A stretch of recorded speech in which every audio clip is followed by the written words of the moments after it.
Electrohomoeopathy के अध्ययन के क्रम में आज हम पुनः आपको एनाटॉमी और फिजियोलॉजी वाले भाग में आपको मेजर मसल्स के बारे में जानेंगे। तो कौन सा मेजर मसल्स, आज हम पेक्टोरलिस मेजर मसल्स के बारे में हम जानेंगे। तो सबसे पहले हम देखते हैं कि ये पेक्टोरलिस कहाँ पर होता है, मसल्स कहाँ पर होता है। तो सबसे पहले उसके पहले जानेंगे पेक्टोरल एरिया। हमारा पेक्टोरल एरिया, ये जो है पेक्टोरल एरिया है, रिब्स आपका एक सुरक्षा कवच है, हमारे लंग्स और हार्ट का एक कवच बनाता है ना, चेस्ट रीजन का भाग होता है। और इस एरिया पर, इस पेक्टोरल एरिया पर जो मसल्स लगे रहते हैं उसको हम आपको पेक्टोरलिस मसल्स के नाम से हम जानते हैं, है ना।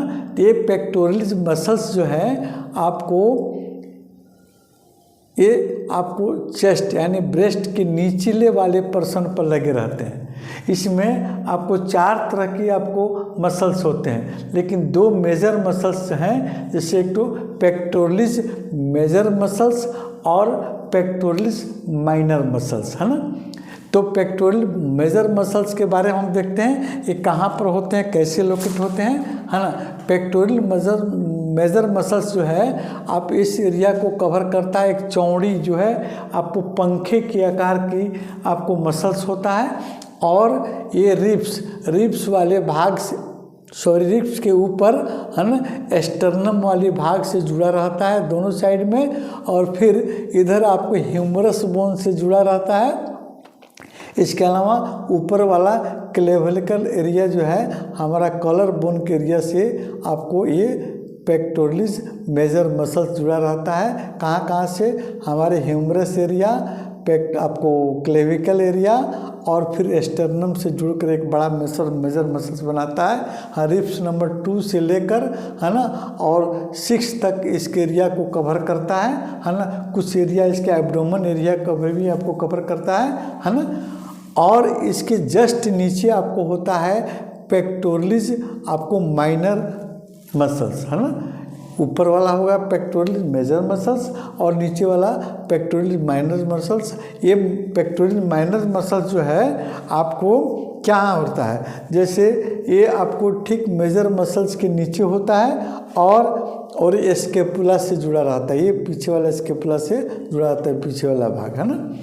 अब इसका फंक्शन क्या है ना, ये जो है पंखा को नीचे ऊपर करने में, है ना, और आपके हाथों को रोटेट, इसको हाथ को घुमाने में, आपको जैसे हम लोग घुमाते हैं ऐसे घुमाते हैं, घुमाने में भी मदद करता है। और ये आपको कभी कभी जो है आपको हम लोग सांस लेने की क्रिया में भी आपको मदद करता है ना। ये आपका पेक्टोरल मेजर मसल्स। इस पर आपको नर्व जो है लैटरल पेक्टोरल नर्व की सप्लाई होती है, और मीडियल पेक्टोरल नर्व की सप्लाई होती है इसमें, और पेक्टोरल ब्रांच से आर्टरी की सप्लाई होती है, जिसमें आपको मिलते हैं इसके ब्लड, आपको जिसको भोजन पहुंचाते हैं, है ना। और इसमें अगर पेन होता है तो देखिए सर्वाइकल एरिया से C5 से लेकर C7 तक सर्वाइकल एरिया का जो आपको गर्दन की आपको हड्डियां जो होती है, वर्टिब्री होती है, उससे निकलने वाली नर्व जो है पेक्टोरल एरिया के मसल्स को सप्लाई करती है ना।